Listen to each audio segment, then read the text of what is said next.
هم دیگه اسمش عوض شده، زیبا شده ببینم.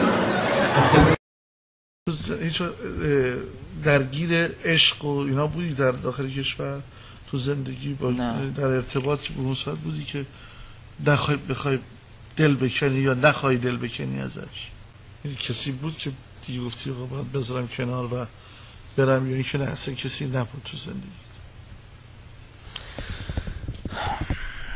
دلبستگی اونجوری نداشتم هیچ وقت که بخوام به خاطر این آدم میمونم و نمیرم، اینجوری نبود هیچ وقت.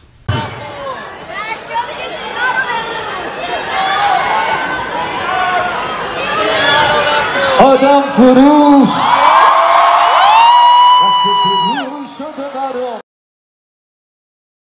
بیا خانم تشریف اینجا، بیا خانم داری تکس میکنم بشیدم، بیا خانم همه دنیا تویی، باقی همش یه بازیه.